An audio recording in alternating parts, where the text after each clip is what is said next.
मेरे स्कूल के प्यारे बच्चों और सभी व्यूवर्स जो इस वीडियो को देख रहे हैं उन सभी को मेरा बहुत बहुत नमस्कार। जय सिया राम। तो बच्चों, आज एक नई कहानी लेकर आए हैं, बड़े ध्यान से सुनिएगा आप इस कहानी को।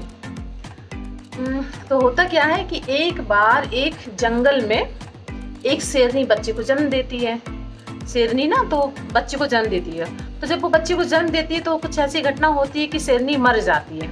अब बच्चा बहुत छोटा सा था, जन्म से तुरंत ही तत्काल बच्चा पैदा हुआ था। तो वहीं पे वो चिल्ला रहा था। अचानक क्या होता है कि वहाँ पास से भेड़ों का एक समूह निकलता है। भेड़ों को तो जानते हैं, झुंड में अक्सर निकलते हैं।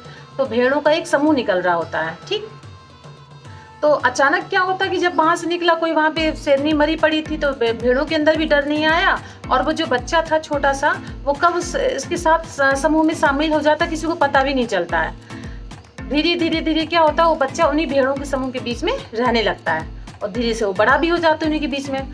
और उन्हीं की जैसे हरकतें वगैरह सब वो सीख लेता है। जैसे भेड़ क्या होती है, मुलायम सी होती हैं, शांत होती हैं, किसी से ज़्यादा मतलब नहीं रखती हैं, डरपोक टाइप की होती हैं। तो जो शेर का बच्चा था वो सेम बिल्कुल वैसे ही गुण उसके अंदर आ गए थे। ऐसे धीरे धीरे वो बच्चा भी शेर जो है एक बड़ा शेर बन गया। छोटा सा बच्चा एक बड़ा शेर बन गया उन्हीं भेड़ों के बीच में पल पोस के। फिर एक बार क्या हुआ कि ये सारी भेड़ और ये शेर का बच्चा एक सब इकट्ठे झुंड में जा रहे होते हैं। तो एक बूढ़े सा एक शेर था, काफ़ी बूढ़ा था, उसकी नज़र इस झुंड में पड़ गई। अब तो क्या करे, तो उससे शिकार करने के लिए क्या है, उसने झपट्टा मारा। तो सारी भेड़ क्या है, भड़बड़ा के जल्दी भग गई। जैसे ही बूढ़े शेर की नज़र इस जवान यानी बड़े शेर पे पड़ी तो वो थोड़ा सा डर गया। ये उससे बड़ा आश्चर्य हुआ कि इतना बड़ा शेर और उस झुंड के बीच में ये क्या कर रहा है। इसने किसी भेड़ को मारा भी नहीं और बल्कि उनके बीच में बड़े आराम से खेल रहा है, उसे कुछ समझ भी नहीं आएगी। फिर काफ़ी देर सोचने के बाद उसने क्या किया, सारी भेड़ भग गई। तो उसने उस जो जवान वाला जो शेर हो गया था ना, उस पर उसने दबोच मारा। तो उस समय हाथ पैर मार दिए, क्योंकि बड़े जवान शेर ने तो ज़्यादा हाथ पैर चलाए नहीं। उसकी तो परवरिश एक भेड़ के रूप में हुई थी। वो तो किसी तरह बच के भागना चाह रहा था, जैसे और भेड़ें बच के भाग गई ऐसे वो भी बच के भागना चाह रहा था। लेकिन क्या हुआ कि उस बूढ़े शेर ने उस पर अपना कब्जा कर लिया और कब्जा करके उसको खींचता हुआ ले गया, घसीटता हुआ कुछ देर तक ले गया। और वो जो जवान शेर था जिसके अंदर इतनी क्षमता थी, इतनी पावर थी, वो उससे भीख मांग रहा था, मुझे छोड़ दो, मुझे छोड़ दो, मुझे जाने दो, प्लीज़ मुझे जाने दो। इस तरह करके उनके जानवरों की अपनी भाषा में वो ये सब बात कर रहा था। तो बड़ा बूढ़े शेर को बड़ा ही आश्चर्य हुआ, बहुत ज़्यादा आश्चर्य हुआ उसकी इस घटना से कि इसने एक बार भी लड़ने का प्रयास नहीं किया।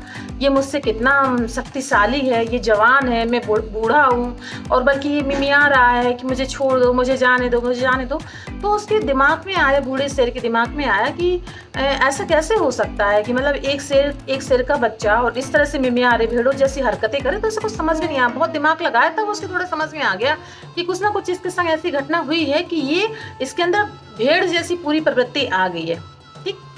फिर उस बूढ़े शेर ने उस जवान शेर को घसीटते हुए कुछ देर दूर तक ले गया। अब वो पूरे रास्ते भर जवान शेर केवल भीख मांगता रहा। उसने एक बार भी कोशिश नहीं की कि अपने आप को उस बूढ़े शेर के चंगुल से अपने आप को छुड़ा ले, क्योंकि उसके अंदर क्षमताएं बहुत थी, लेकिन उसने नहीं की कोशिश। पूरे रास्ते रोता रहा, छोड़ दो, मुझे जाना, मुझे जाना। पर बूढ़े शेर को सारी चीज़ अच्छे से समझ में आ गई थी।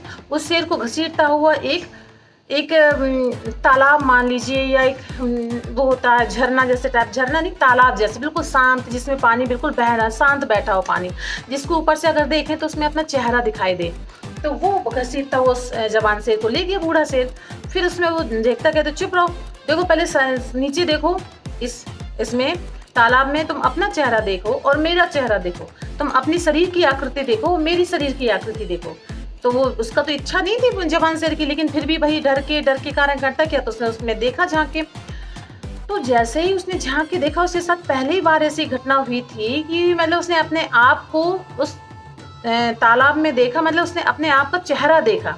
अभी तक तो वो अपने आप को भेड़ जैसा ही समझ रहा था कि मेरा चेहरा, मेरी हरकतें सब कुछ भेड़ जैसी हैं।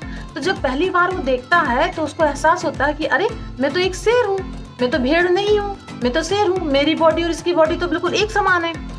तो जैसे ही उसको रियलाइज़ होता है कि नहीं मैं एक शेर हूँ, शेर का मतलब मेरे अंदर बहुत क्षमता है, मेरे अंदर बहुत पावर है, अरे मैं क्यों गिड़गिड़ा रहा हूँ, मैं क्यों ऐसा कर रहा हूँ, जैसे उसके मन में आता तो एक तेज़ी से वो दहाड़ मारता है और बूढ़े शेर की ओर झपट्टा मारता है, क्योंकि अब तो उसको उसकी क्षमता उसे समझ में आ गई कि मेरे अंदर इतनी क्षमता है। तो जैसे ही झपट्टा मारता है तो बूढ़ा शेर कहता है देखो तुम्हारे अंदर तो ये क्षमता पहले भी थी, पर इस क्षमता को जगाया तो मैंने ही। पर अब जरा ये सोचो कि तुम इतने समय से भेड़ के रूप में रह रहते कितनी बार ऐसी समस्या आई होगी कि तुम भेड़ों जैसे चुपचाप बच के भग गए होगे, जबकि तुम्हारे अंदर इतनी क्षमताएं थी। उस समय शेर को रियलाइज होता है कि हाँ ये सही है, और फिर वो बूढ़े शेर को छोड़ता है कि जाने दो कि किसी भी तरह के। तो ये एक पूरी कहानी थी। अच्छा, इस कहानी के द्वारा बच्चों आप अपनी ज़िंदगी में देखिएगा कि कभी आपके साथ भी ऐसा होता है क्या कभी, कि ऐसा तो नहीं है कि भाई आप भेड़ों के बीच में पले बड़े हो। इसका मेरे कहने का मतलब ये नहीं है, पर कहानी का मुख्य उद्देश्य ये है कि कहीं ऐसा तो नहीं है कि आपके आसपास के जो लोग हैं वो आपको ऐसा एहसास दिलाते रहते हैं हमेशा कि तुम ये नहीं कर सकते हो, ये तुम्हारे बस की बात नहीं है, तुम्हारी ऐसी क्षमता ही नहीं है, वो तो मैं हूँ जो तुमको इतना सब काम कर। अगर आप ऐसे लोगों के बीच में हैं तो अपने आप को ऐसे लोगों से थोड़ा दूर करिए, क्योंकि ये ऐसे लोग होते हैं जो आपको हमेशा एहसास दिलाते रहते हैं कि आपके अंदर कोई क्षमता ही नहीं है। ठीक, आपको हमेशा वो डिमोटिवेट ही करते रहते हैं। और जब आप ऐसे लोगों से थोड़ा दूर होते हैं तो आपको अपने अस्तित्व का एहसास होता है, आपको पता चलता है कि आपके अंदर कितनी क्षमताएं हैं, कितनी ज़्यादा क्षमताएं और कितने लंबे समय तक आप इन क्षमताओं से अनजान रहे। ठीक, तो इस कहानी के माध्यम से मेरा बस यही उद्देश्य था कि आप अपनी खुद के अंदर की क्षमता को पहचानिए। आपके अंदर असीम क्षमताएं हैं, बस थोड़ी परिस्थितियां ऐसी हैं कि कुछ ऐसा माहौल है या आप ऐसे लोगों के बीच में घिरे हुए हैं कि आप अपनी क्षमता खुद पहचान नहीं पा रहे हैं। तो अगर ये कहानी आपको अच्छी लगी हुई हो, आप इस कहानी को अपने फ्रेंड और फैमिली में शेयर करिए, चैनल को सब्सक्राइब करिए। फिर मिलते हैं हम नई कहानी पर, तब तक के लिए जय सिया राम।